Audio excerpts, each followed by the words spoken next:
Hello, everybody. Good afternoon. Noelle somehow managed to get soda in her eye, but she's fine. Did you do it again? Okay. She's fine. She's also fresh from the bath and wearing her unicorn jammies. Put your unicorn on. Put the head on. So everybody can see how cute you are. Look at that. It's so cute. And yeah. So what is everybody working on? And then whilst me and the co-hosts here introduce ourselves and say what we're working on, anybody that's in the chat can say what they're working on. So I guess I can go first, and then we'll go to Charlie and then to Spence. Okay. Hello. If you're new, my name is Meadow. I write stuff. I'm not published yet, but hopefully sometime this year I will be. I'm also a freelance editor. You can go to my website, rosieediting.com. It's linked in the description, and I'm sure Devin at some point soon will put the link in the chat as well, because that's what Devin does. And I live stream for writing on Tuesdays at this time and Fridays at 10:30 p.m. Eastern. And on Wednesdays, I do The Sims with Kat and Jace. And that starts tomorrow at noon Eastern on Kat's Twitch channel. And then it goes to Jace, and then it goes to me. We're doing a combination 100 Baby Black Widow challenge. Also, within the next couple months, something that is currently in development, I will be posting Arabic lesson videos. I'm scripting them out, making the printables and stuff to go alongside, and it just takes a long time to do that. But that is happening probably in about 2 months-ish. I don't really have a lot of other content on my channel at the moment other than live streams and stuff, but soon. And with that being said, I am now finished, and we will go over to Charlie. Hello, my name is Charlie. I have 2 channels on the YouTubes. One is the Charlie Durst channel, where I talk about my writing, my journey, my life, and all kinds of stuff like that. The other is Project Shadow, where I post my podcast and my music. And the song I was working on last night crashed really hard into a wall, and I don't think it's fixable. I don't know. Anyway, I'm currently working on the first novella in the series that I'm working on, and it also decided to veer wildly off script, which is why I never outlined, but I did. And it was supposed to be like a noir crime story, and it suddenly decided, no, actually, I'm more of a Lovecraftian supernatural horror story. And I'm like, but fine, fine, let's see where this goes. So I'm trying to muddle my way through, since I spent all that time making an outline that is, at least for this novella, moot. So, yay. I just realized I forgot to say what I'm working on. I'm working on a client thing right now, because I have a short story that a client sent to me that I'm doing a sample edit for. That's what I'm working on. I'm also working on a series of videos about alternate plot structures that aren't just the Western ones that we're used to. And I've talked about it a little bit on my own live streams, but if anybody has any that you would like me to look into, let me know. I like a good research rabbit hole, and I'm actually applying one of them to the novella that I'm doing right now. And it made it understandable. So Noelle wants you to know that she has pockets, and she's very excited about them. Pockets! She's sitting there. I have pockets. What does a 2-year-old need pockets for? Everything. Wind, dirt, rocks. If we go on walks outside, she fills her pockets up with leaves and rocks. So exactly. That's what pockets are for. She likes collecting both leaves and rocks, so the rocks definitely last longer. Okay, Spence, I believe it's your turn. Hi, I'm Haley Spence. On YouTube, I go mostly by Spence. I post videos on Thursdays about writing, art, sewing, baking, in that order about. Or maybe today I'm working on my sketchbook and the outline for my Vampire Christmas romance, and also a very super secret project that I will be unveiling in mid-March if I don't fall asleep on it. Awesome. Okay. Well, now that we've introduced ourselves, we can say hello to the people in the chat. And Devin is here, of course. First is most of the time. Not always, but most of the time. And as I said, Devin put the link to my website right there. I actually just got the testimonials that I do have up on the website. I'm still waiting for a few more, but I have 2 of them out of the 4 that I'm supposed to have. And then I have 3 of the 5 published things that I've worked on in there, but 2 of them are not released yet, so I can't put them on there yet. Like, covers haven't been revealed yet either, so I don't have those either. It's fine. Penumbra's here. Hello. How are you? Oh, notification was only a few minutes late today. I'm glad that it wasn't super late. And Kat is here. Hello. And Alley Cat is here. Hello. You want to sit on my lap? Okay. You can sit on my lap for a few minutes. She's sitting on my lap and watching the show because the TV's right here. Hi, She doesn't want to sit on my lap for me. She just wants to see the TV better. Hi, TV. Hi, TV. See, I want the full Meadow Lamoreaux and put a TV in my kids' room. Hi, TV. Hi, The TV cannot hear you. It is an inanimate object. I would put a TV in her room, but with all the bad habits she has making messes with things, I don't trust her with a TV right now. But maybe when she's a little bit older, I'll put one in there because she really likes watching cartoons. Okay, Noelle, do you want to say hi to everybody in the chat? Hi, chat. Hi, chats. Say hi, Devin. Hi, Devins. Say hi, Penumbra. Hi, Jets. What? Say hi, Penumbra. Hi, Jets. Okay. At least you tried. Say hi, Cat. Hi, cats. Hi, cats. Say hi, Alley Cat. Hi, cats. Hi, Quizzes. What? Quidditch. What are you saying? Quidditch. Oh, move it. I didn't know it. Yes, it has a nose. It's a horsey. Yes, it's a horsey. She's being cute today. You're welcome. I needed that so much. Okay, well. I need to know what to do in my sketchbook because if I do another landscape again, I'm going to start to judge myself. I need to get a timer ready so we can actually start a sprint. So, discuss Hi, what Yaza. you want to try, I guess. Oh, Yaza's here. Hi, Yaza. I haven't seen you in a while. It's Rainbow Dash. Rainbow Dash. Yeah.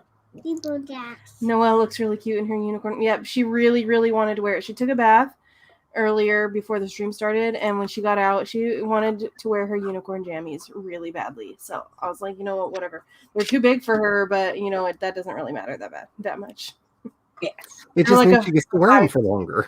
She's like they're like a 5T and she's in a 3T, so whatever. Yes, yeah. Okay. Timer. What should I draw? Chat and Charlie. Oh, you really don't want to ask me. I've been in a very dark headspace lately, so it's all going to be like skeletons and monsters and stuff. I'm not opposed to doing monsters. Like a big part of my art aesthetic is the idea of the Midwest Gothic. So some of my favorite paintings are what is that? Why does it terrify me? But they're really simple. One second. Reach across my desk and grab them. You could always do an Yowly Cat. Oh shit! Fuck no!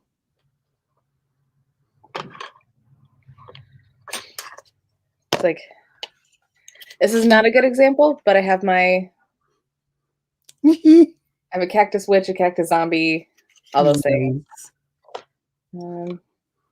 Very hills have eyes. Yeah. This one's probably one of my favorites. Ooh, that's beautiful.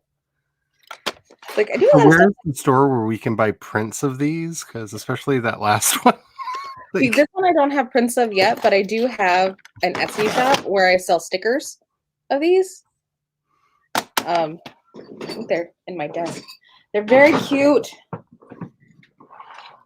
Because I'm just saying that kind of needs to be on the wall by my angry ocean painting I inherited, I think, because of all the shade. Yeah, I got really nice little vinyl stickers of the cactus monsters. Oh, that's awesome. They are so wholesome and precious. Okay, so I almost forgot, but I got this for Christmas, and I figured we could do a Mad Lib from Doctor Who together. Ooh. Okay, so everybody in the chat, during this sprint, I need you to come up with 1, 2, 3, 4, 5, 6 nouns. 1, 2, 3, 4 adjectives, and 2 numbers. So, suggest adjectives, nouns, and numbers in the chat during the sprint, and we'll do this when we're all done. I'll probably fill it out as things come in or something like that, and then I can read it to you. Okay. Is everybody ready to do a sprint? I'll send this one. Ooh. Ooh, that's really pretty. As I often say, I'm never ready, but that's never stopped me before. You want me to put the, look at me. Do you want me to put the berries in here? Kat is wanting clarification. That's 6 nouns, 4 adjectives, and 2 numbers, right? Yeah, yes.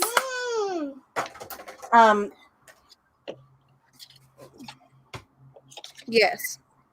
Also a plural noun, but I figured if we could get extra nouns, I can just make one of them plural. That's really cool. I am. Okay. How many I of these got are it. watercolor? Because some of them really look watercolor, and I'm terrible. So these are alcohol marker. Okay. So like the really flat ones, but this is watercolor. I'm so bad with watercolor. And this is watercolor. Then I have, do I have any gouache ones in this pile? This is acrylic.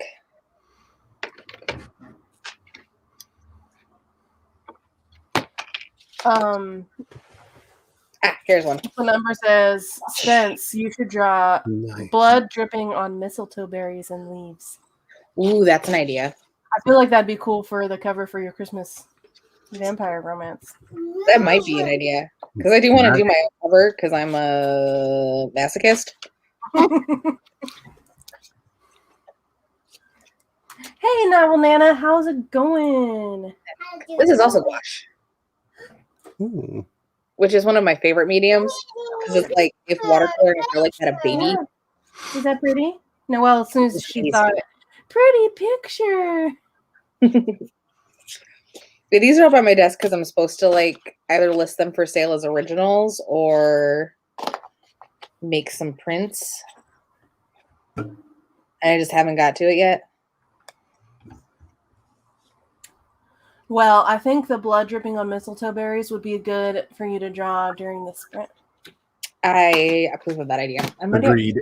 All right, let's do a sprint then, because I need to... Oh, you could make some prints and sell them on Etsy.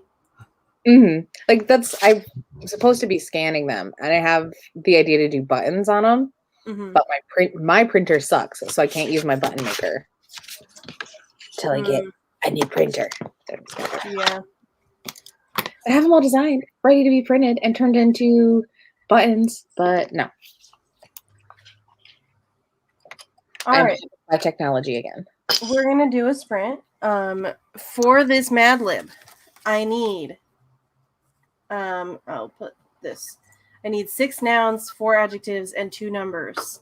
And if you guys make suggestions for those, I will write them in here, and then we can read this when the sprint is over. Okay. And in 3, 2, 1, go. Oh, we put it on the floor. Say go. We put it Okay, on the floor. whatever.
Beep, beep, beep, beep, beep, beep.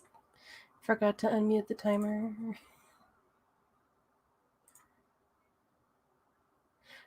Okay. There's the end of our first sprint. This is almost completely done. I just need one more word. Female person in the room. So we should choose a female person in the room to fill in this last spot. How did everybody do? I read through some more pages of this client story, and then in the last couple minutes of the sprint, I wrote in your guys' words into this. Also, Chase isn't joining us today because he had some really bad back pain and didn't really sleep well last night. And before the stream started, I messaged him. I was like, hey, just to be clear, you're not joining, right? Because your back hurting. And the only thing he responded with was an emoji of a bed. Aww. I was like, okay, sleep well. Let's see. Novel Nana's excited to see your drawing, Spence.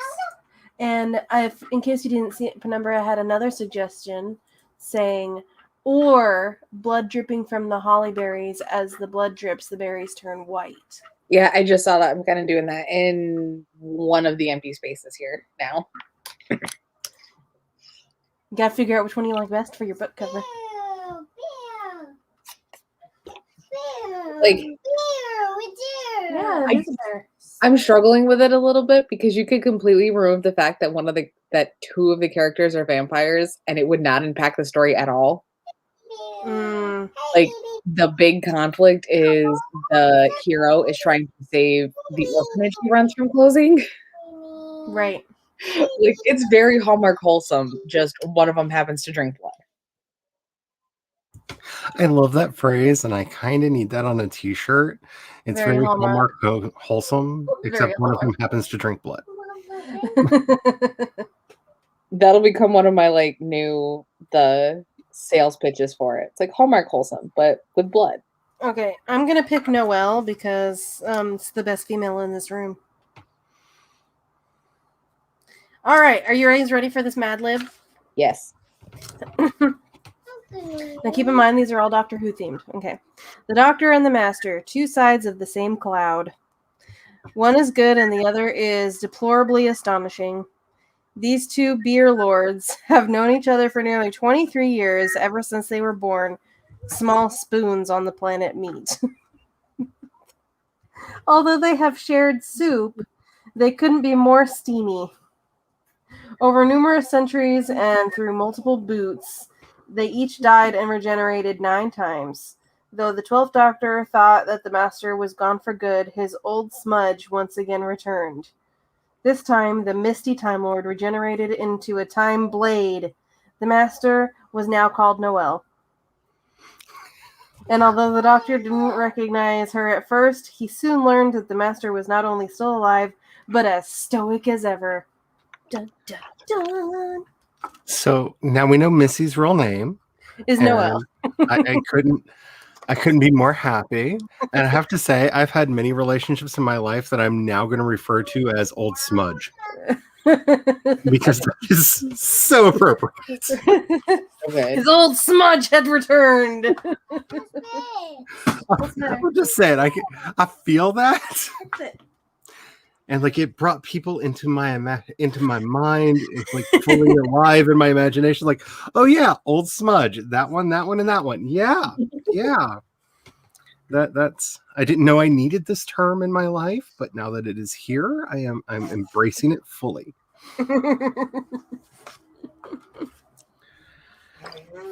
Okay. Also, to scroll back up a little bit, Beck's hubby, his birthday is today. And wants to do the playback for him. So if we all on screen, I know people in the chat said it, but if we all on screen could wish Danny a very happy birthday. Happy birthday! Happy birthday, Danny! Happy birthday! Happy birthday! I hope it's a good one. Cthulhu would say happy birthday. Noelle, you say it. Happy day! Why are you talking like that, you dork? You're so weird. Okay. Also, we had BC join us. Hello. We're just doing some work and having some fun. No, put that back. Leave it be. Please. Hello, Laura. Oh, and Lauren Nettles is here. Hello. Hello. You just unplugged my headphones. Thanks for that. Hi. Hi. I don't Yeah, know I why she's didn't, touching everything all the time. I didn't nearly get as much done in that sprint as I wanted to because happens almost every day. I took my allergy medicine at about 3, and it's almost been an hour, and all of the like parts of my head that would normally be having allergy congestion are aching as it's like taking effect. And I feel like this eye is about to just fall out of my head. I'm just relieved. So much. I've had the same headache, like mild migraine, since since Saturday, and it's finally gone today. I woke up and with no pain in my head, and I was like, "Oh, thank the Lord, baby Jesus, thank you,"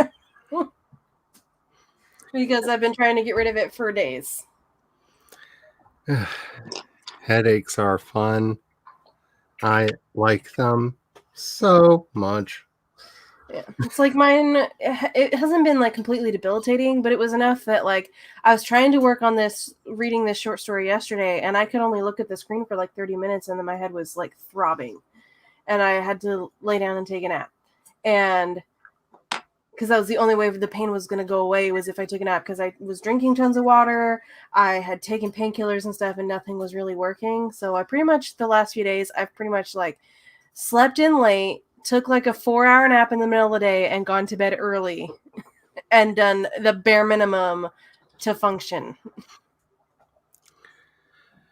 Yeah, I mean the lucky thing is like this is just gonna go away in a little bit because it's just the process with the with the allergy medicine is just I'm used to it by now.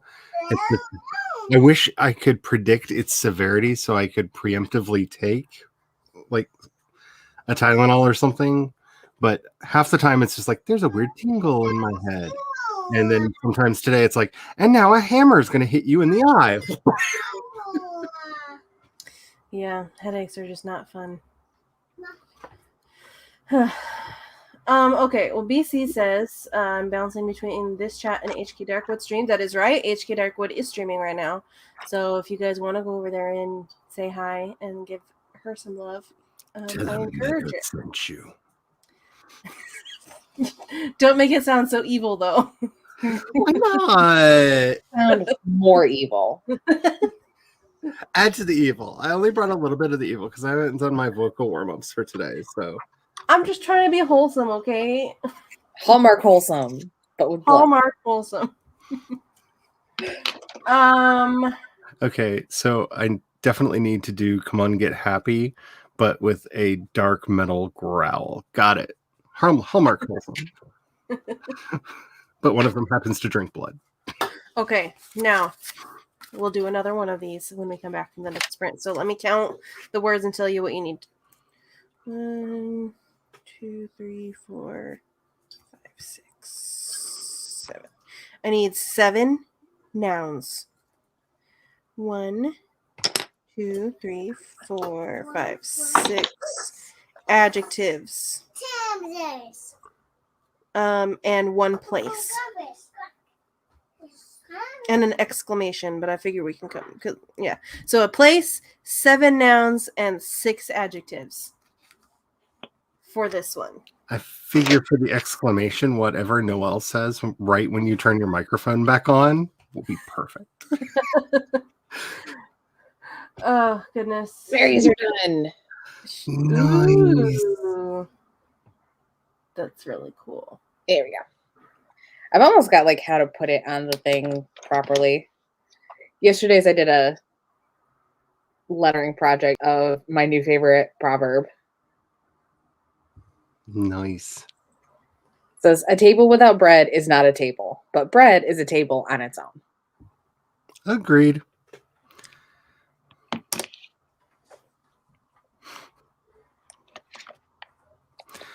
Oh, Maggie, I have never doubted the power of the tug bottle.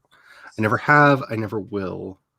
I tried to dare people to try to outstream Devin once, and everyone was like, no, there's no point.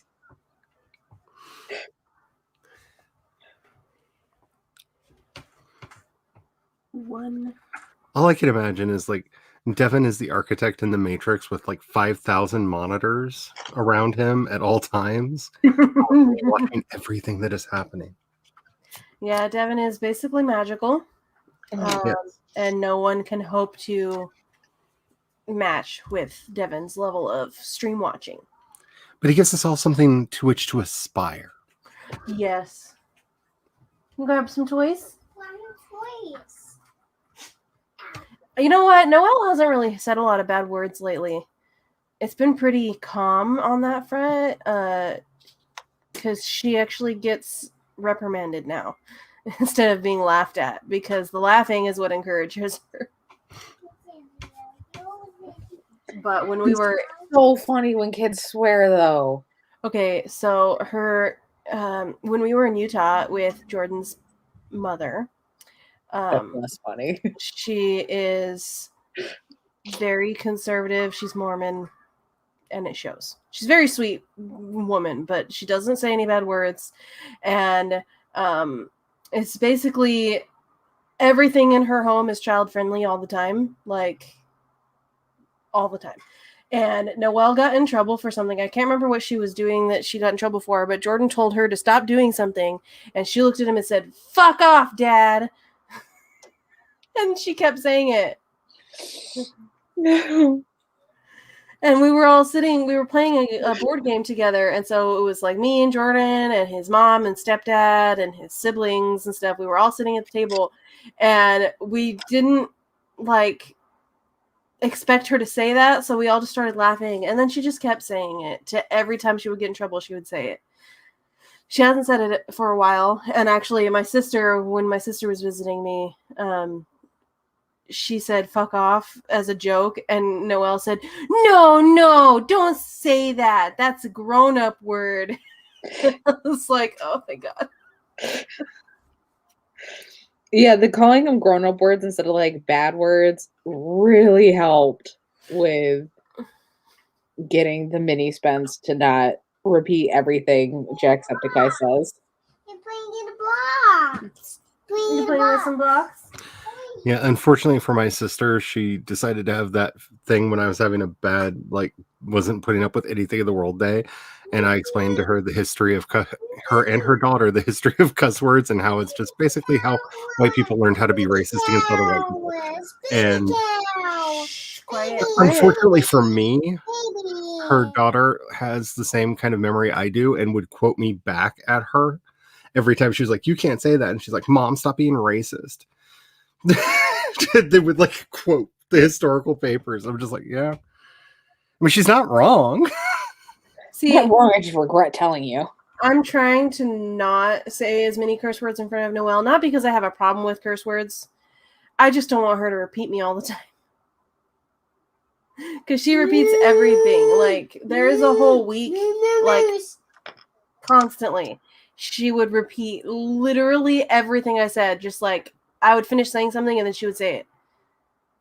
And for like a whole week. And so I'm like, yeah, I gotta stop saying as many curse words in front of her, specifically for that reason. I don't have a problem with people swearing. I don't care. I swear a lot. I don't care. It's more just there is a limit to how funny it is when a 2-year-old swears. Yeah. And that's a reasonable limit. Yeah. So she's been doing pretty good about the swearing.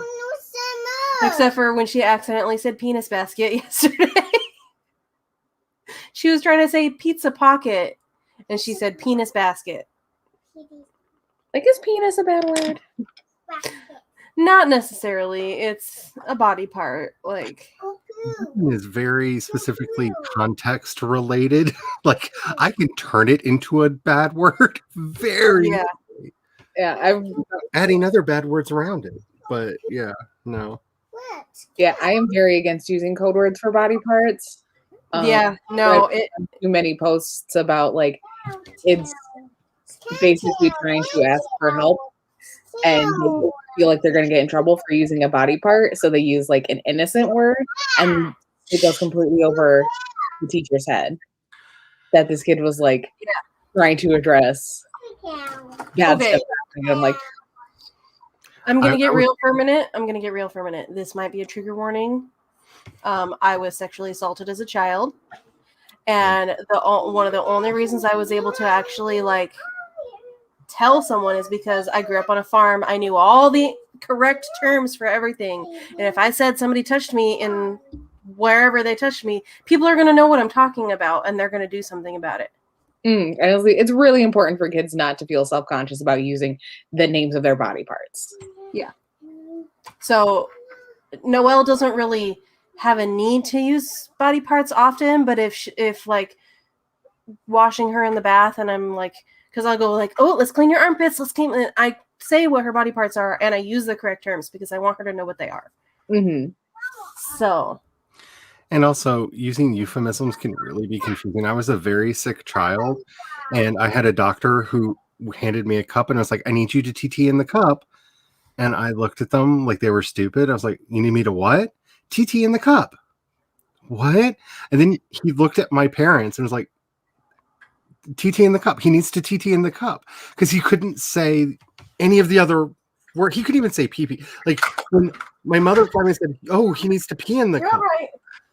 The doctor blushed and turned red and was like, yeah. And I was just like, you're a and like even as a child, medical professional, sir. Yeah, like even as a child, I was just like, there's something wrong with you. I don't know what it is. Doctor. I mean, I can understand not wanting kids to just be out there talking about penises and vaginas all the time, but they need to know what they are, so they can use them if they need to. Mm-hmm.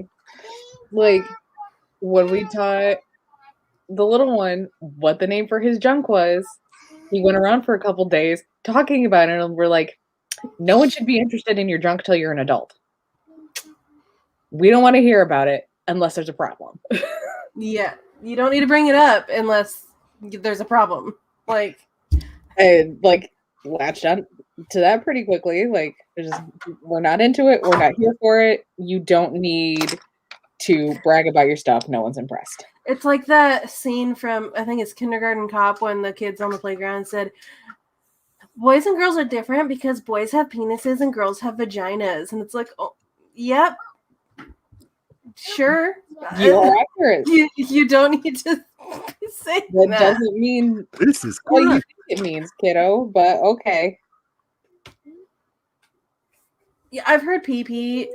That's probably what I would use around a little kid. I would say pee-pee or potty, because those are probably the words that they're gonna know. Well, the other problem with his hand gestures were also non-informative, because he was trying to do everything but say that I needed to urinate. And we couldn't figure it out because he kept doing these confusing hand gestures. That's like, what does that mean? Spit? What goes in the cup? Just tell me what goes in the cup. And it didn't help that my parents are panicked because I'm like all kinds of weird colors and I'm feeling like crap, and I'm only 5-6 years old. Yeah. But I'll never forget the look on his face when he blushed when my mother dared say he needs to pee in the cup. I don't understand how saying pee is bad. Like, that's not even a body part. That's just a liquid. Oh, liquid. Like, I'm just saying this would have been probably 80, 81. So people my doctor sounds crazy. Charlie, is your hair purple or is that a shadow? That's my light. It's actually like a good testing because I'm trying to find this exact color because I like how the light looks on me. So I've been because I'm looking for dyes and makeups right now, and I'm literally looking for this color. That's you could try Arctic Fox, the purple color from Arctic Fox. That's one that it doesn't look the same because our lighting is different, but when it's freshly dyed, it's really like similar to that color. Nice. And if you don't end up liking the color, it is semi-permanent, so it'll wash out. Because I'm after just a trying to little figure while. out exactly how like freaky old school me I want to get with the makeup, because like I was literally looking at white foundations the other day going, maybe that's too far for my age. And then I was just like, oh, to hell with it. Like, I look like a Really cartoon recommend character if I want to. for makeup, if you're gonna get started, I love CoverGirl. Like, because they are Leaving Bunny certified, which is like the closest you're gonna get to true cruelty free. And it's so cheap compared to like anything else I've seen. Yeah, they're cheap. They sponsor America's Next Top Model, so they're probably more on the higher end for drugstore. And even that's fine. Like, NYX, NYX, and CoverGirl are my go-tos, but CoverGirl they sell where I live, so I just go pick it up. Yeah, NYX is good too. Name brand stuff, like the more expensive stuff, I really like the Benefit Hello Flawless cover. That one's really good, and they have a pore erasing primer that I really like because I have really big pores. So if you have a problem with big pores, that one's really good. It's called Porefessional. Yeah. Yeah. My daily wear makeup is I'll wear at least CoverGirl's BB cream, which is a freaking miracle thing. Because it's a primer, a moisturizer, a sunscreen, and it's all tinted. Yeah. And it's got the zinc oxide in it, which is what when you take pictures or on camera, it makes your skin look whiter and clearer. It reflects the light. It's neat. Nice. I like it. I also like Bare Minerals. Bare Minerals is really good too. But that is Yeah, I used to do a lot of makeup when I was much more involved in a lot more alt scenes, especially the goth scene. Right. But living where I do, I don't have an excuse to put makeup on and haven't for a while. Right. But since I've been streaming more, I was like, that would just be really fun, and I think I would have a blast just like putting it on and doing streams all dolled up. I'm really glad that you're happy with the blurb. That makes me happy that you're happy with it, and I'm glad that I could help you. And I did not write the blurb for her. She wrote the blurb. She wrote 3 different versions of it, and I took the best pieces from each one and fit them together to match the genre as well as showcase the characters and make it more gripping. Blurbs are the worst part of putting a book together. Yeah, I don't like writing my own blurbs, but I had fun working with Jennifer on hers. And honestly, like, I think I only wrote like half a sentence because there was 2 pieces I needed to put together, but they wouldn't fit. And I had to write like half a sentence to get them to fit together. And everything else was her own words that I just rearranged. So I'm glad that you like it so much, and I'm excited to read your book. Why are you mooing? Why wouldn't you moo? I mean, that's really the operative question here.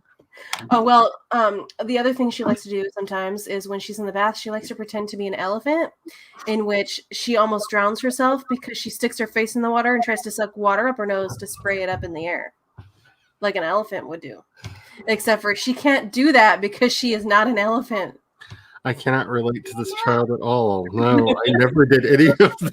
My parents should grin and worry. Yeah, her bath that she was taking before the stream started, I was sitting, sitting on the toilet and waiting for her to finish up so I could dry her off with the towel and stuff. And she goes, "Mom, I'm an elephant," and she dunked her face in the water and then looked up and went, it's like, oh my god, iconic. Those are the times that I wish I would be recording her, but she was naked, and that's not really something I would share with people anyways. Yeah, I have one like somewhere obligatory bath video because he was less than 1 taking a bath, and I was listening to Queen, and you could just see in the tub his little feet kicking in time. Like he was facing away and everything. I'm like, this is a beautiful moment. When there's makeup talk and you have no idea about stuff talked about because you don't wear makeup. I just started getting into makeup like at the end of 2019 when I'm like, I'm in charge of my own finances. I can decide how I dress. I'm going to start dressing like it's 1949 because Yeah. I can. I need to learn how to put the effort in to do that because the other day I put curlers in my hair and overnight and when I took them out I was planning on doing like victory rolls or something, but I didn't have time, so I basically just had a big poodle floof on my head for the whole rest of the day. Yeah, I need to get better like hair setting stuff because I set my hair last night and curled it and like you can't tell anymore and it's so sad.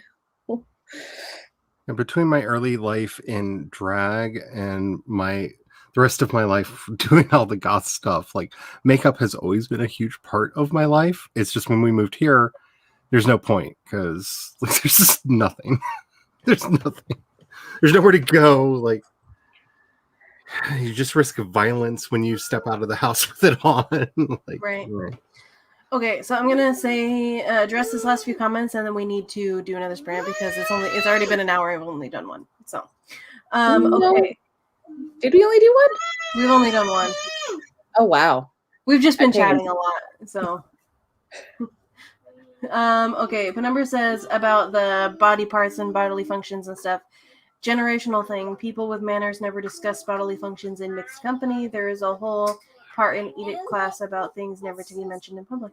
I mean, that makes sense. I do think we need to move away from that now because manners have definitely evolved from that. Like, made a character with my grandma once called Miss Manners.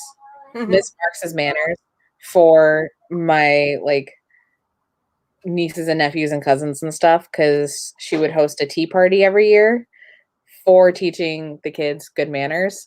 Right. And I made a character to make a little booklet of like good table manners and like it's neat. It is a neat thing to see how like manners have changed. And that's really, I think, a lot of tension in intergenerational tension things right now is just not wanting to accept that things are changing. What was once considered bad manners is now good manners. Yeah. I think that there's still instances that you shouldn't talk about stuff like that. Like, I'm not going to talk about bodily functions at the dinner table, but if it's a necessary conversation to have, then I'm not going to be embarrassed about talking about it. Right. And it's like, it depends. And the idea of mixed company is not just the idea of like boys and girls. It's also like, are they part of your family? Do they belong to your very intimate close circle? Or, you know. Yeah. It's okay. hard Also, for me to get past seeing people wear hats inside because I grew up in the South and got smacked way too many times for wearing a hat inside. Yeah, that's still. I don't wear hats inside. That was drilled into me by the. Well, that was also drilled into me by the Army too. You're not supposed to wear your patrol cap indoors. You take it off when you walk inside, and you put it back on when you walk outside. Like, if you're wearing any type of head covering, it comes off when you walk inside. If you're and that also I think depends too on the hat. Like I grew up in a very, very femme way, and I was never told to take my hat off when I came inside. Even if I was wearing like a winter hat, yes, but like if I tried to wear a fancy pretty hat and it went with my outfit, no one ever looked at me twice. Yeah, I think it depends on the type of hat for sure. If it's like it's like a little tiny hat that matches your outfit or something, I don't think anybody's gonna care. I'm pretty sure when I see somebody, especially when I see a male wearing a hat inside, like the ghostly handprint of my grandfather just like appears on my face for a second. So I'm like, Like, too many times.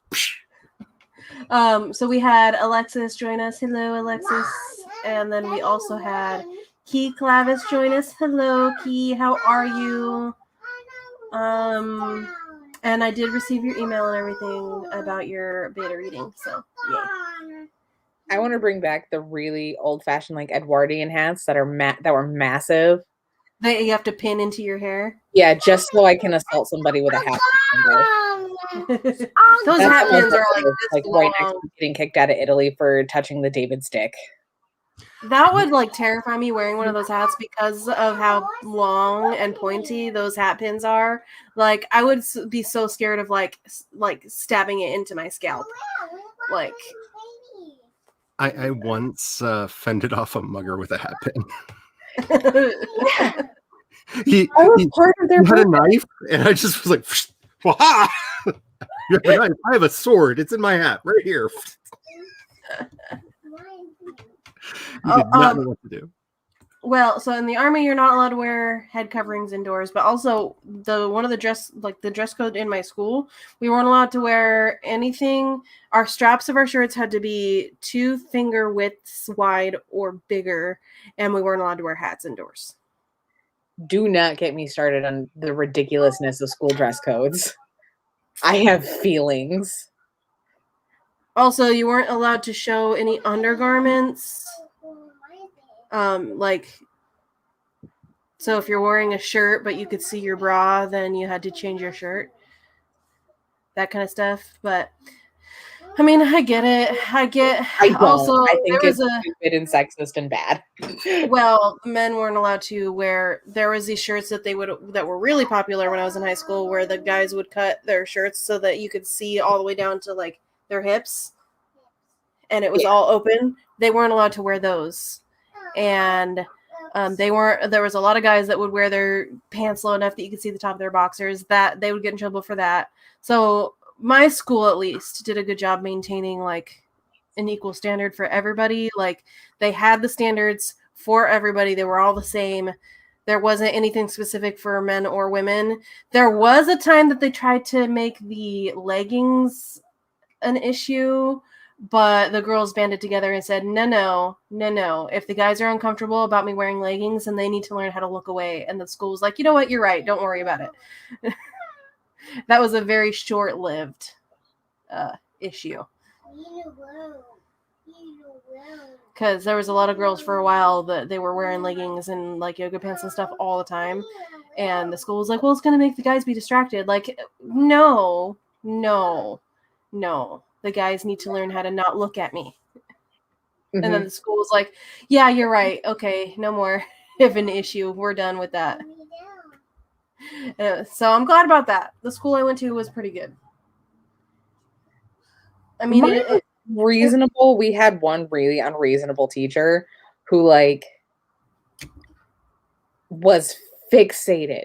This woman was fixated on making sure girls were technically correct, and it got really obnoxious sometimes because she would have girls sent home because she thought their shorts were too short, or she tried to have me sent home once because I like the wider necklines.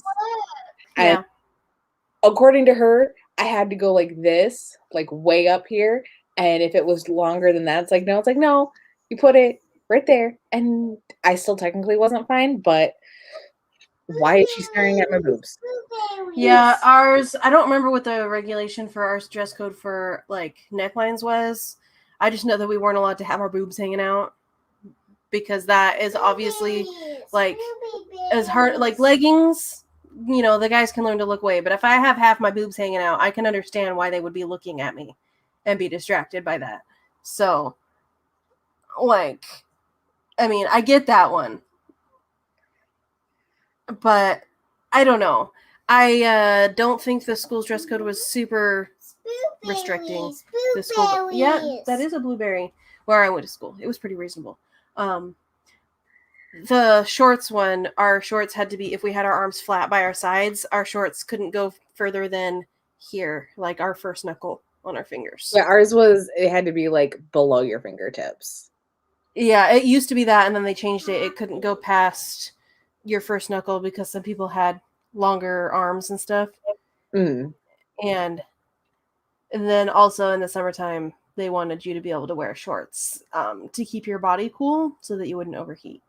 So skirts, though, had to be longer because if you're wearing a skirt that's too short and you sit down, everybody will be seeing your nether regions. I just don't think it's the place of any institution where you are legally required to be to judge you on your clothing. And I think the dress codes have a tendency more often than not to punish girls for other people not being able to mind their own business. I honestly think that school uniforms are probably better because everybody's held to the same standard. And everybody has to wear the same thing. So there's no discrimination between person to person because everybody's wearing the same thing. But free dress is also cool because individuality and stuff. But I don't know. I think it depends on the school itself and the area that you live and that kind of stuff. See part 1 of my previous statement. I don't think any institution you are legally required to be should have any business telling you how to dress while you're there. Well, honestly, places that have school uniforms are usually private schools, so you're not legally required to be there. That's true. So, but public schools students get a usually say don't have. because they're in the private school. Public schools usually don't have uniforms because it's a public school. You're legally required to be there. You wear whatever you want. But private schools are the ones that usually do have uniforms. But I see the benefit of a uniform because everybody's wearing the same thing, so there's not really like you can't really have a teacher swoop in and say, "Oh, your skirt's too short," when it's literally the school's uniform. And like, bruh, like I'm wearing it exactly how I got it. This is your uniform.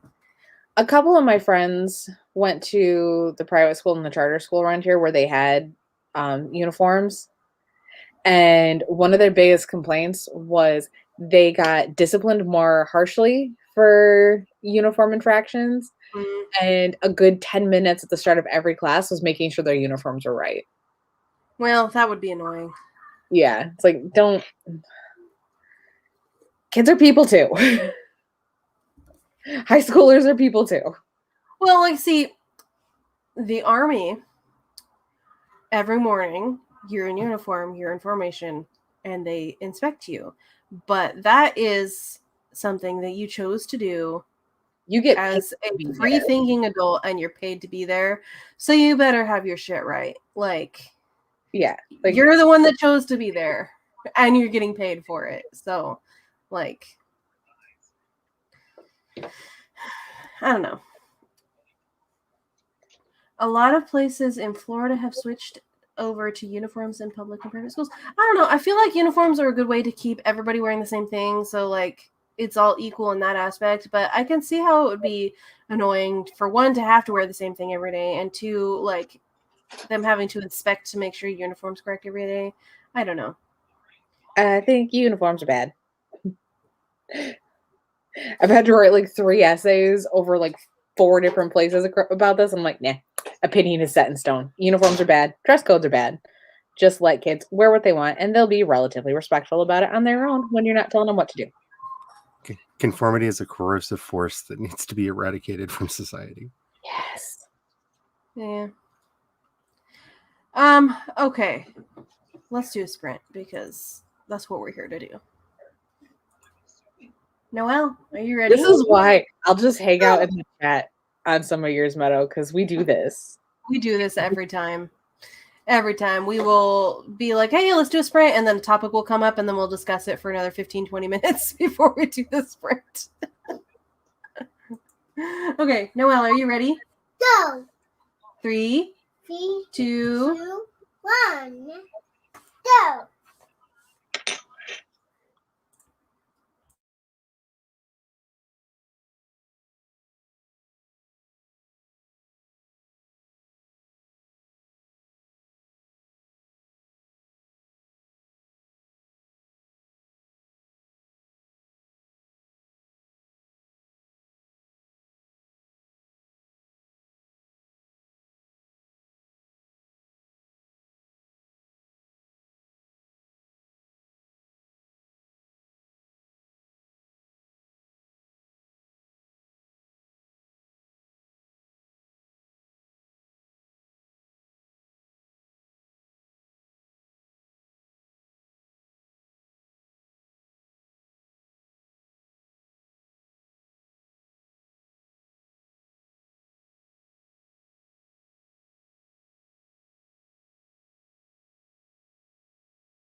Okay, there's another sprint done, finally.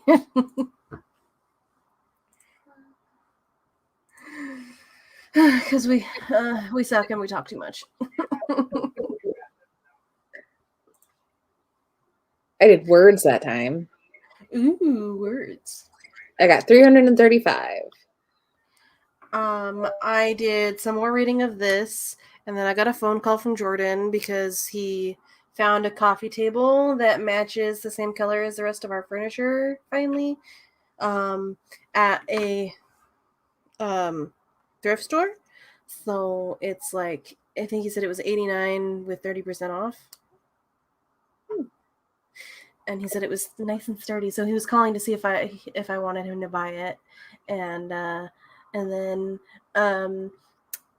I keep forgetting which mouse is for which computer. So I was trying to do something on this computer and I was using the wrong mouse and I couldn't figure out why it wasn't working. And that took a while. So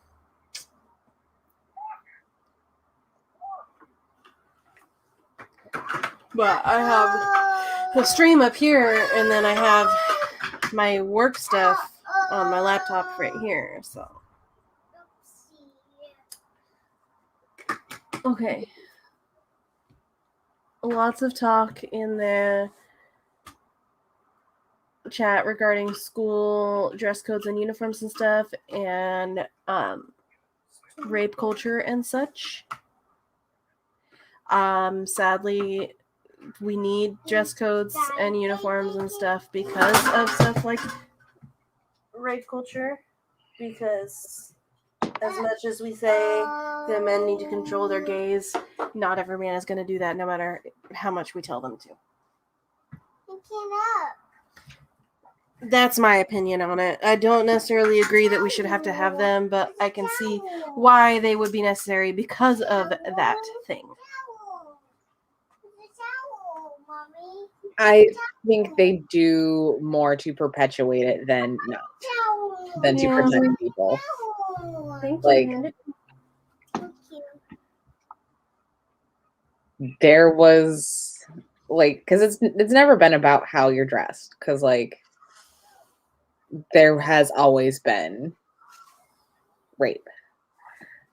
There have always been like way more clothes than there are right now, basically. Right.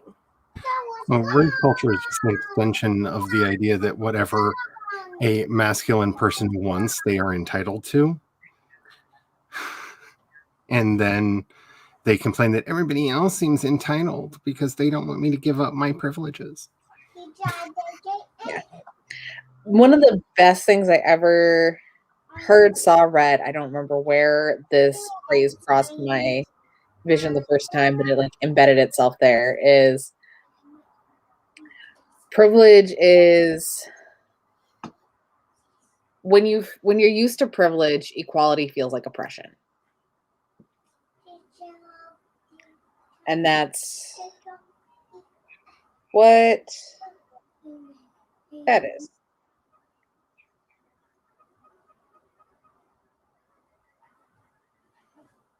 Yeah.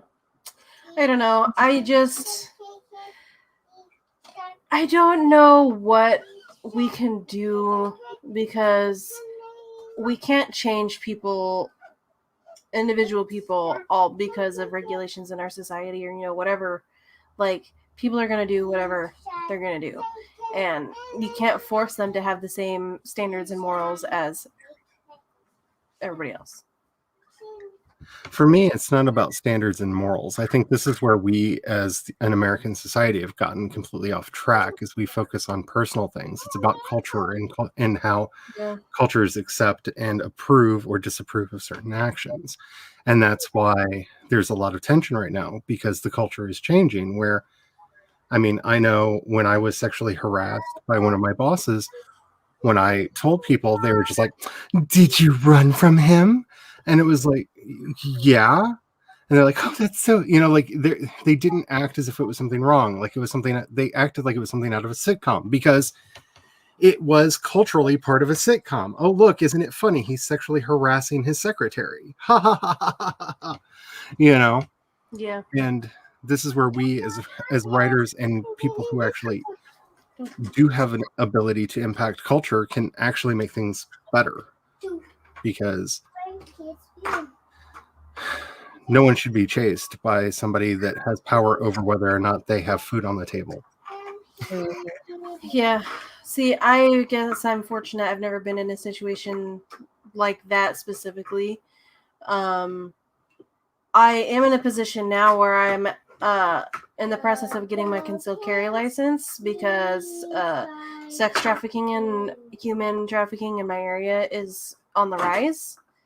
And I'm basically terrified to go grocery shopping because a few months ago the police were actively searching for somebody who was marking women's cars in the parking lot of the grocery store that I usually go to. So I'm getting my concealed carry because I have to go out and go grocery shopping and stuff. And so I'm just going to have a pistol with me, and then I can shoot anybody that tries to nab me or my kid. Mm. There's my solution. It's my issue with like the dress codes and stuff like that as like an answer to that sort of behavior is it still puts responsibility for teenagers for dress codes. It puts responsibility for other people, like their peers and grown-ass adults, on a literal child. It puts responsibility for their behavior on them, and that's not fair. Yeah. I mean, I'm kind of torn either way. I don't really know what the alternate solution would be, because I saw a comment earlier about a dress code. Where is it? Yes. Something about the kids like in middle school showing up dressed really, really just like looking like prostitutes almost because of how little clothing they were wearing. Something like that. It's way up there now, so I have no idea where it is or who said it, but I saw it and it's there somewhere. And stuff like that. I feel like I've always viewed dress codes as preventing things like that, because kids, based on the area where they live, based on the culture of society, based on, whatever, they're going to dress based on that. And if the area, it's really popular for them to wear very little clothing, they're going to want to wear very little clothing. And I think that younger kids should not be allowed to do that. Like middle school, high school, I can see that being more allowed because they're getting closer to adulthood, but at least middle school and younger, definitely not. And I think that's also a big part on the parents too, because the parents should be watching what their kids are leaving the house wearing. Yeah, that should be more on the parents than on the school. I don't think it should be the school's responsibility to have to do it, but if the parents aren't doing it, then who else? I don't know. I think that it's a very touchy subject, and I have no opinion at the moment. I have no full-formed opinion at the moment. Also, we had Sako join us. Hello. Hello. Yeah, I don't have to worry as much about being blonde now because my hair is blue. But yeah, I am naturally blonde, and Noelle is also blonde, blue eyes, and she's a very cute child. And I worry because I could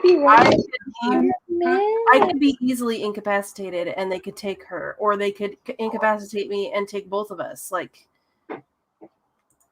I'd rather be more secure with my concealed carry me and Jordan are both getting one, but in our state it's $100 and you have to take a gun safety class and pass, and then you can get your concealed carry, which I think is good, because I think anybody who is going to buy a weapon should be required to take and pass a gun safety course before they are allowed to purchase said weapon, because if you're going to own a weapon, you need to know how to use it properly and safely.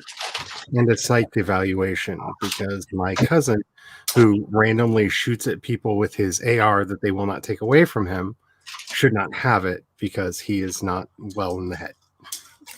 Yeah. Gun ownership is a responsibility, not a right.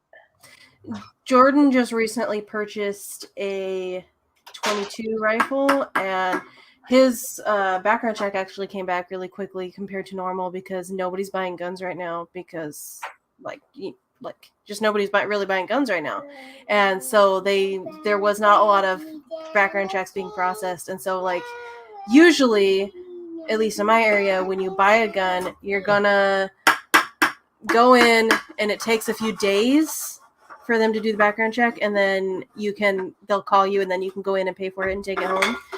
He went in and found it, and he's like, oh, I want to buy this. They ran his background check, and he never even had to leave the store. That's how quickly it went. 8 minutes, maybe. And I was just like, I was surprised that it was so quick. I don't know. But I mean, Jordan doesn't have anything in his past that's like in his background check that's going to prevent him from owning a weapon. And besides the fact that he and I both have top secret security clearance for the military. So like, I think we're probably safe on that kind of stuff. Because we were linguists, and linguists in the Army, you have to have a top secret security clearance because you're going to be translating some very sensitive information as a linguist in the military. So, amen. Yeah, it should be a requirement, 100%. If you want to buy a gun, you need to know how to handle that gun. And you need to have shown like respect for human life. Yeah. Like, my dad was saying there was a while back, like when me and Jordan very first got married. So this was like almost 6 years ago. And my dad brought it up recently how we had gone out target shooting, me, Jordan, and my dad. And my dad was holding the gun like down, but pointed to the side and kind of in Jordan's direction. But it wasn't down, but it was like to the side like this. And Jordan actually pushed my dad's arm down to point all the way at the ground. And my dad was like, what the hell? It's like, you could shoot me in the leg at that angle if you're not careful. I don't want the gun pointed at me. Like, I want to put your dummies. do you want to take them off? Take it off. But then you'll be naked. Go get some other clothes and you can take it off. Freedom. Yeah. Parents should be responsible for what their kids wear and not the school, like at least up to middle school since they're still kids. Yeah, I agree with that. That is what I was trying to say.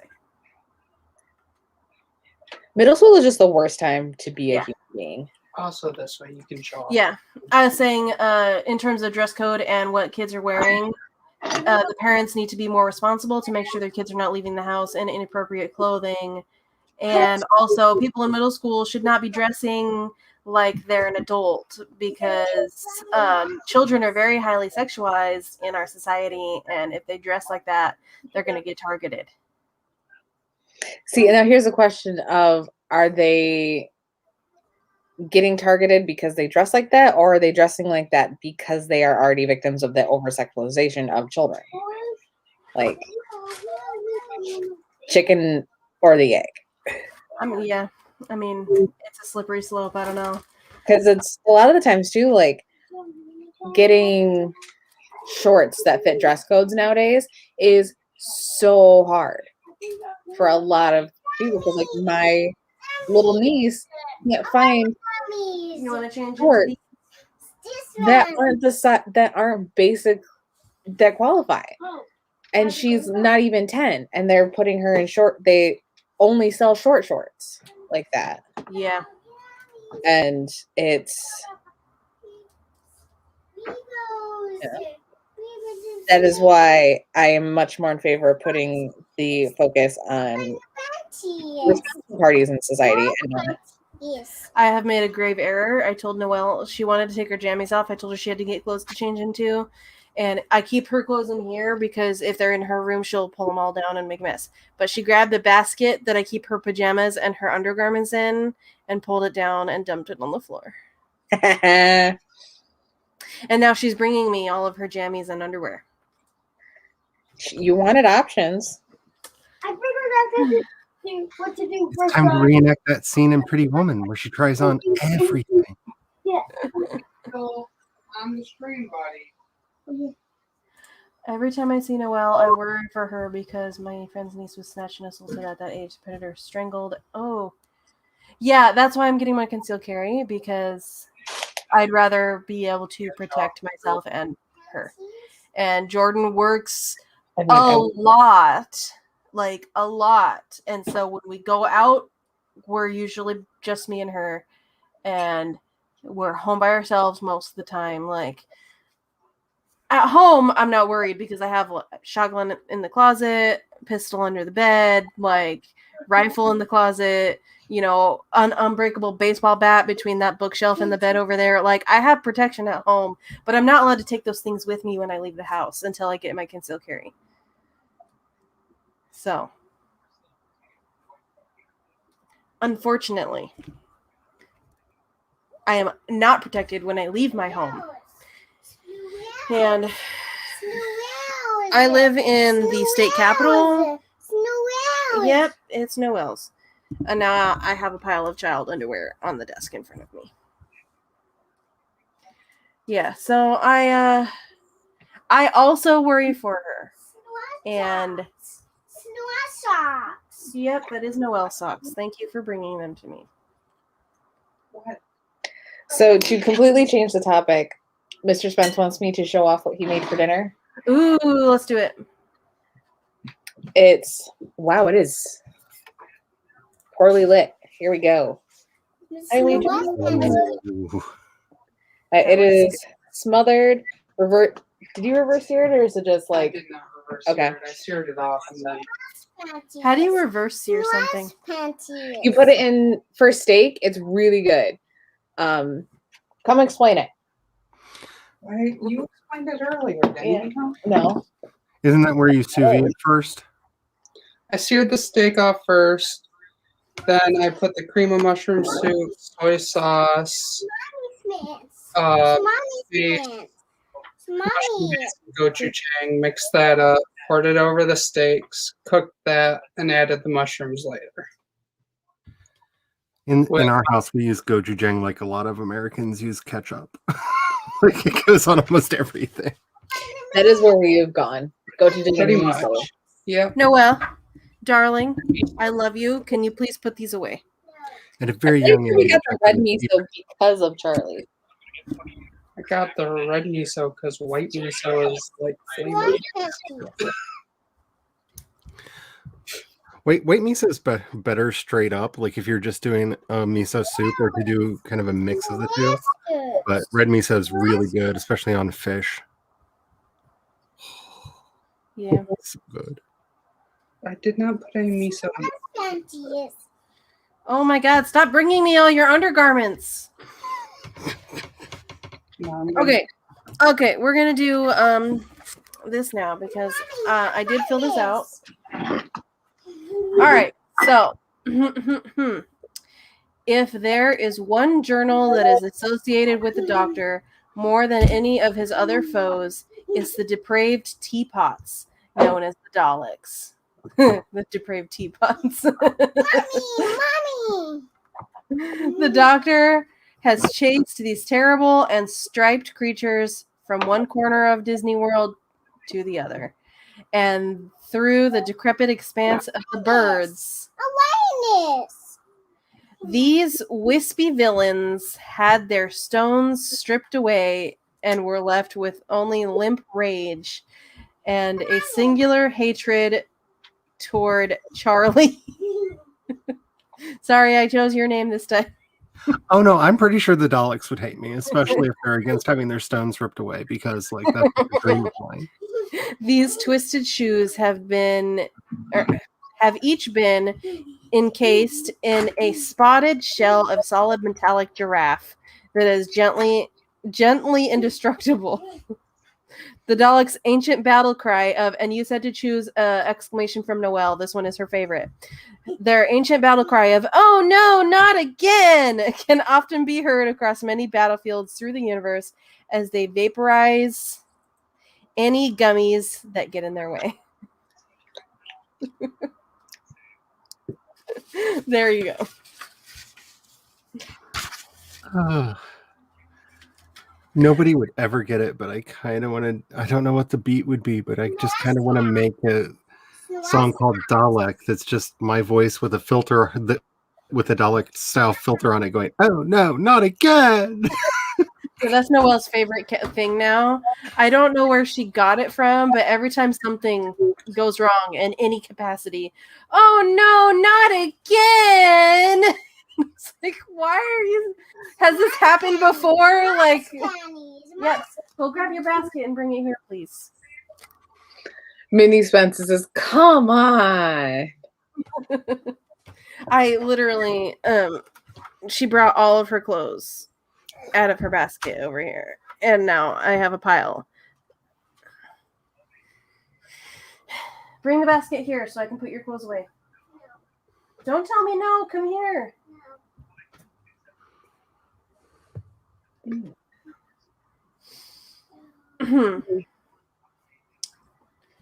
Legally. Oh, talking about because she dressed kind of goth in school and got targeted because of that. See, my school, at least, it was very much just about how much skin you were allowed to show in what capacity. And it was very, very sexist in that way. But my school was like 50% football school, 50% art school. So there's a lot of like letting the freaking flat pride flag fly at my school. See, my high school experience was kind of a bad 90s sitcom because we were an art school. We were a magnet school, and everybody who was interested in any of the art programs in the county basically got shipped to us. And so we were a bunch of like language arts people, a bunch of dancers and photographers and painters, sculptors and woodworkers, and then the poor football team that had dreams of being at a regular high school and found out very quickly that they were outnumbered by the freaks and the geeks. And like it was, so I don't like talking about high school because my high school experience was very unusual. My school had a grant program where for as much money as the sports got, the arts got it as well. Got that much. And so we had like football players who were also in band the whole time. And it was very cool because we were the only school that had a separate band and string orchestra in like the county. And that was really cool. And our art teacher was... We had 3 competing barbershop quartets at my school. Like, I'm pretty sure anybody from Pitch Perfect would have felt right at home in my school. In my high school. My high school was very, very small. She's mad because I put all of her clothes back in the basket, and that's why she's upset. But we had 23 people in my graduating class. The whole student body, it was kindergarten through 12th grade, the whole entire student body, all grades, was about 600. I think it was actually less than that. That was the size of my graduating class. Yeah. And we had sports teams and stuff, but because the schools were so small, if you wanted to join the sports team, you automatically were on the sports team because they didn't have enough people to turn anyone away. Like any group, sports team, club, whatever you wanted to join, you automatically were included because they could not afford to turn you away. Like, it didn't matter if you really, really sucked. Like, however, even with that in mind, our sports team still did really, really well. Like, I think the softball team won the state championship like 6 years in a row, and the choir won the state for like 3 years in a row. Like, they still did well for the most part. But I remember when I was in choir, we had some people in our group that were not good. They could barely hold a tune. They could not hold a tune, some of them, but we couldn't tell them no. I went to the high school where you were making a statement and being different and unique if you didn't have a mohawk or piercings. Like, that's how you stood out. Like, oh no, I have no piercings. Like, I'm not like part of that. You know? We had a really good selection of all the different kind of cliques. Like, there was very clearly, like, you could tell the difference in my school between the emo kids and the scene kids. Uh-huh. And the volleyball kids and the football kids. Like you could really tell a difference. And we didn't really have that kind of an issue. So also the other big feature of the school is that it's in the middle of the agriculture area. So most of the student body either lived on a farm or their parents worked on a farm / they worked on a farm, or, you know, some aspect of farming in their life.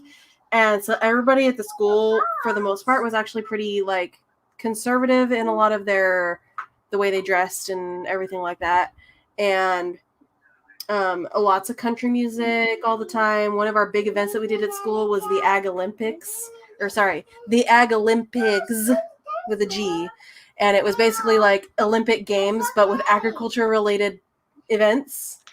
Like one of the events that I did that I dominated every single year because I grew up on a farm was hay stacking, where it was 25 feet and it was 8 bales of hay, I believe. And I think they were 50-pound bales. And there was a stack of 8 bales over here, and you had to grab them. It was you and a partner, and you had to grab them and move the stack all the way across and restack them on the other side. And I was really, really good at it because I had to carry hay bales all the time. And the ones that we had got at home were actually heavier. So, like, it was kind of... People were like, "Oh my God, how do you do that?" Because I would grab the bale and I would throw it up over and onto my shoulders, and then I would sprint across and then flop it back down, and then my partner would stack them up, and I would just grab them and run them. And we won every single time. And we live in the middle of a pretty agricultural area too, but we also are the seat of the county fair, and the county fair is a huge deal. Like, there were protests when they canceled last year. Yeah. Like, a group of people marched through the fairgrounds to bitch about it. And for color contrast, my high school performed the Rocky Horror Show for like 2 weeks before the principal actually went and attended it and realized what was going on and shut it down because it was a legit London stage show. We didn't have the auditorium that my school had was a stage in the old gymnasium. So the old part of the school, like the original building, when it was just a high school, all it is one hallway and a gym, and the gym doubled as the auditorium and the lunchroom. And that was it. That was our auditorium. And it was a very small stage. So we couldn't really do big productions, but I mean, we did what we could do, and I had fun. I never got the lead, but I played the understudy a lot. We did one big stage production every year, and it was always a musical, and it was always run by the choir teacher, who was a gross human being. And Choir teacher was goddamn. Oh my God, samesies. And so when I tried to get a couple of my friends and I tried to get together to start a drama club that would do like not musicals, we were shot down. Yeah. Because there was the one play already. And we were like, but that's not fair. He cast the same 4 people and everything. No one else gets a chance to do anything. They can't act. They can sing. They can sing real good, but they can't act. And we want to do other stuff too. And they're like, big whoop. Yeah, we did one play, and it was the spring musical. It was always a musical. It was at the end of the year. It was the only stage show that we did. We did do like choir recitals and stuff all year. Like we did one for every season, and we went to competitions and stuff. But at the school, we did one play. I was very talented. Like I'm not. I should be more humble, but honestly, I was very talented. I don't know why I never got cast in a big part ever. But I mean, I do know it's because the choir teacher picked her 4 favorite people in a cast. Like all the lead roles were the same people every single year. Yep, like, same. It was the same people for the 3 years that we did this. They got it for their sophomore, junior, and senior years, the 4 main roles. It's like, I like their voices. The one voice, the one dude. I don't care what they cast him in or what he did with the rest of his life, as long as he just kept singing. The rest were just the preppy, just talented enough kids that the teacher really liked. And everyone else just kind of was like, meh, on your own. Yeah, and the choir teacher at my school bullied me. Like, other students talked about how they could see that I was being bullied by this teacher. And I didn't really do anything about it because at that time, before I really realized I wanted to be a writer, I wanted to be on Broadway. That was my big dream. I wanted to be a Broadway star. That's what I wanted to do. And I sucked up to that teacher so much. I was so far up her ass that I could not see the light of day. Like, she bullied me so much, and I did not care because I was just trying to win her approval so that I could become one of her favorites so that I could get a lead part, which I never got. So ours was a very creepy dude. How would you describe him? Our drama teacher was so super gay. If he wasn't careful, he would start fires with a flick of his wrist. We didn't have a tech crew for our productions because our stage and stuff was so small and the student body was so small that like us, the cast, had to do all this transitions of moving set pieces around, and we had one sound person, and that was it. And all they had to do was click to start the music and click to turn the music off. And then we had one light person because the lights were all controlled by a switch on the opposite side. So we had one sound person, one light person whose only job was to turn the lights on and off on cue, turn the music on and off on cue, and then all like the scene transitions, because like we had these big boards that would hang up from the ceiling that were like our backdrops, and we depending on the scene, they were painted different things on either side. So like in Beauty and the Beast, one side of it was like the castle and the other side was like the dark woods, or just the woods in general. So like if we were in the village, it would be the woods, and then we would have set pieces on the stage that were like a cottage or whatever. And then if it was castle scenes, it was the castle in the background kind of a thing. And we would flip them back and forth. And that was our jobs as the cast to do all the scene transitions. And we had to practice it in our dress rehearsals and stuff, practicing to make sure we got the scene transitions right as part of our cues on stage and stuff. Musicals were the one thing that brought our entire school together because the AV club did all the lights and the sound. The people in the carpentry department built the sets. We had the various art departments doing the things that go into it. For goodness sakes, the home ec department would sew costumes. Like, it was the one thing that brought our entire school together. We made our own sets, but we did pay an actual professional seamstress to custom make all of our costumes. She would come in at the beginning of the play production, take everybody's measurements, and make the costumes fitted to us based on whatever character we were playing, which was awesome. I'm not gonna lie, I've never had anything specifically custom made for me before. But my mom used to do costumes for the community theater, which is pretty much the same. They got mad at her once because she didn't spend her budget. And everything was amazing. They're like, they're going to give us less money. Be frivolous. Spend more. I don't know why, but I just remember the most ridiculous thing that I think ever happened in any high school ever. The choir teacher in my school tried to get a meme labeled as terrorism. Okay. Pink shirt guy. I don't know if this was a thing anywhere else, but there is a picture of a dude on the internet in a pink polo shirt and shorts and like socks and sandals. Mm-hmm. And for some reason, a group of kids in my school latched on to how amazing pink shirt guy was, printed out 1,000 pictures of it, and just literally spammed him over the school. The choir teacher tried to have that labeled as an act of terrorism after someone managed to get into the choir room and put it inside the classrooms. You want to sit on my lap? Okay. I don't know. I hated my teacher, but I fawned over everything she did because I thought maybe she would like me enough to cast me in something.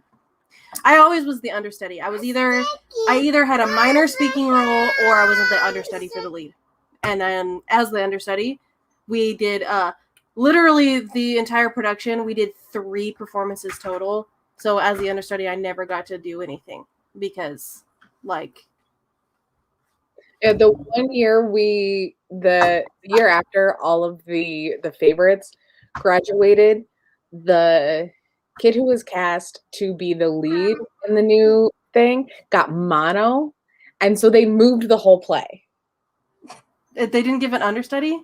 Mm-mm. They moved the whole play like 4 months away. Wow. And we Yeah. wonder why some people grow up not understanding that there are consequences in the world.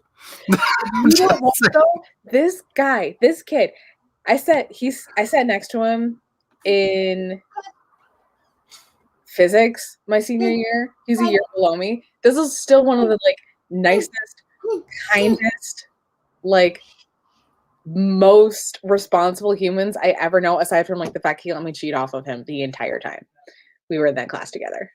Because we were sitting in the back and I was a senior and I was just like, hey, can I see your homework?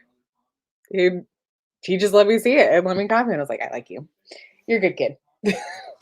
I didn't cheat off of anybody, but I did let somebody cheat off of me in 8th grade. And then actually, we didn't get caught actively doing it, but she would cheat off my tests because she sat behind me. And so she would look over my shoulder and she asked me ahead of time, like, hey, I'm going to be cheating off of you. Is that okay with you? You're not going to tell on me. I'm like, I don't care. Whatever. Like, so she would look over my shoulders at my answers and stuff. And the teacher finally, after like maybe like 2 months, the teacher actually pulled me aside like, hey, so I've noticed that this person's answers are always the exact same as yours. Are they cheating off of you? Like, I'm glad that they didn't automatically assume that I was the one cheating, but like, are they cheating off of you? And I was like, I mean, I don't know. They sit behind me. I don't have eyes in the back of my head. How do I know what they're doing? But I didn't get in trouble because I wasn't like actively helping them cheat. Mm-hmm. Like I was letting it happen, but I wasn't like actively giving them answers. Right. You weren't going. Right. I mean, sometimes I would like lean to the side a little bit and kind of rest on my elbow. And if they happen to look over my shoulder, that's not really under my control, is it? But I was way too much of the goody two shoes Catholic kid in school until my senior year to do that. see, I was a terrible student. I never did any of my homework, but I always aced pretty much every test. So That's Mr. Spence. Honestly, the homework part is like 60% not my fault because I had so many chores. Would you stop, please? I had so many chores to do at home that if I didn't finish my homework at school, it didn't get done because I just didn't have the time to do it at home. Because living on a farm, my mom doesn't do literally any chores at all. Like, I'm not even exaggerating. She did 0 chores except for cook dinner for us every night. And everything else was our responsibility. And when you have like 3 to 4 hours of chores and your school is an hour bus drive away from where you live, and then you have to get enough sleep because you have to get up at 5 a.m. in the morning to get ready for school, to go catch the bus at 6 a.m. to get to school at 7 a.m. because school starts at 7:30. When do I have the time? Like, when do I have the time? I need to go. Mr. Spence has been giving me like The signal. Yeah. Like, okay. You said you'd be done at 6. Yeah. All right. Well, thank you for joining. Would you stop being a monster for the moment? Bye. Okay. Well, and then there were 2, so we can keep going or we can end. I'm good. It's up to you. I have devolved into doing research. I had to go get actual physical books out of the old office. What's so funny? It's my face. It's just all kinds of funny shit. Why are you laughing?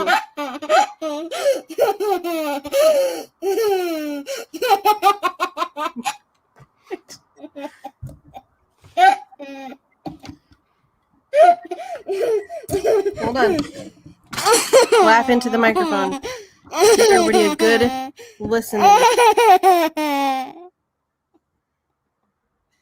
She's laughing really hard. She's balancing like she's laughing, but she's completely silent. I don't understand where this came from.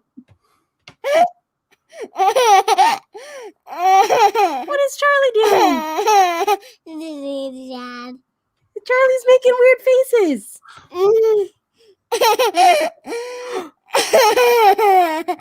She's like making herself laugh.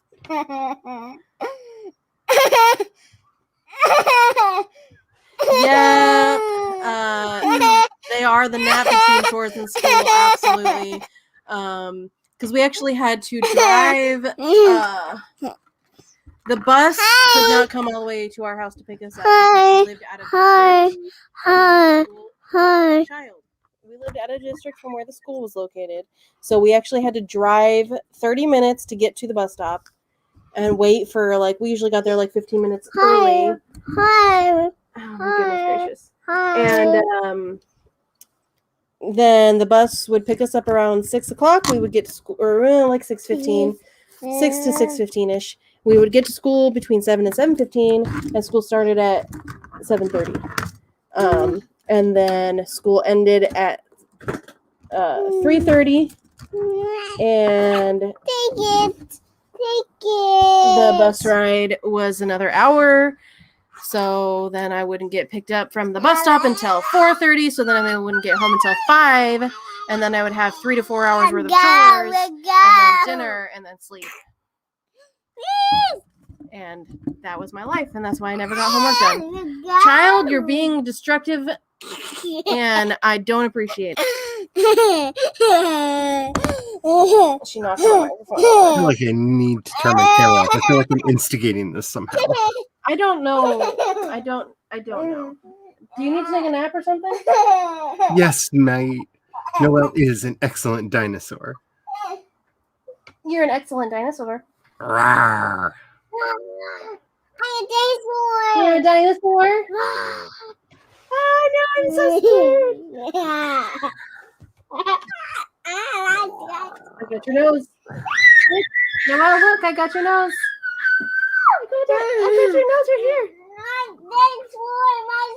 Wait, so one of my great aunts did that to one of my sisters once. She went up and went, "I'm going to unbutton your belly button." And my sister screamed bloody murder and hid for the rest of the day because she thought she was going to lose her legs. She took it so literally. Oh goodness. And she was way too old to fall for that.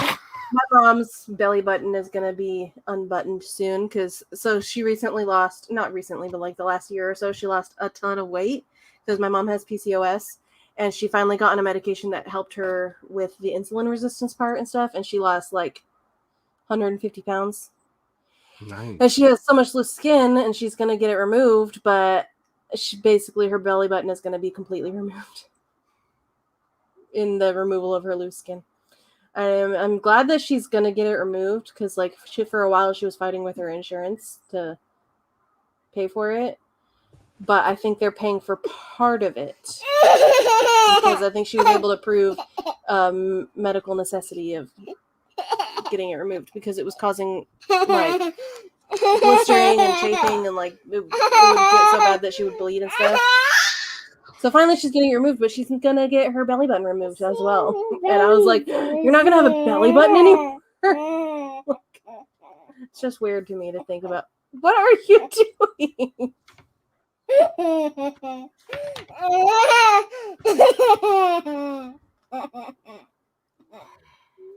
She's just... I want that kind of joy back in my life. I remember being the hyperactive kid. Now I just can't focus on things. Where's my hyperactivity? Bring it back. I think she's definitely tired, and when she gets tired, she does stuff to make herself stay awake. Instead of just going and laying down and just resting, she'll do stuff like this to keep herself up. She's overstimulated and it's self-perpetuating. Yeah, no, she needs a nap, but she doesn't want to take one, so she's doing this. Noelle, the perpetual motion machine. Laughing house. Laughing house. Oh. I swear when I sat down to eat, Mr. Spence said in the most waspy, passive-aggressive way I've ever heard, "Don't worry, it's already full." See, Mr. Spence would get along really well with my husband. Well, I mean, you did tell me in the past that Tuesday is like your date day, I guess. So I mean, it's okay. I'm sorry. I held you. I kept you on stream for too long. I'm sorry. Noelle, what is wrong with you? Do you need to go lay down? No.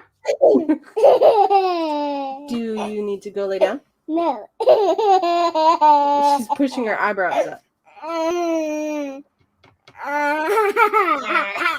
barking. Oh my gosh, her laugh is the best. Baby. Smoosh. Smoosh.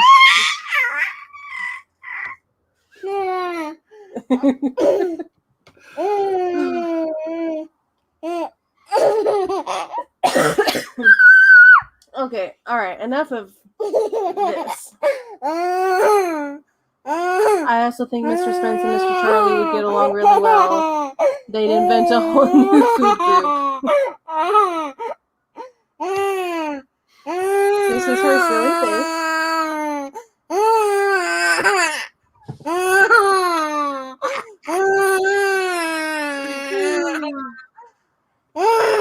Why don't you go to your daddy's home?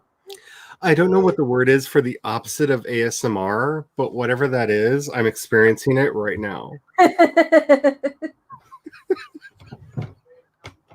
Oh, Jordan is home. Okay, so we're going to start a sprint, and I'm going to go down and help Jordan carry in the coffee table spot. I'll be there in just a minute. Okay, 3, 2, 1, go.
I'm here. Don't panic.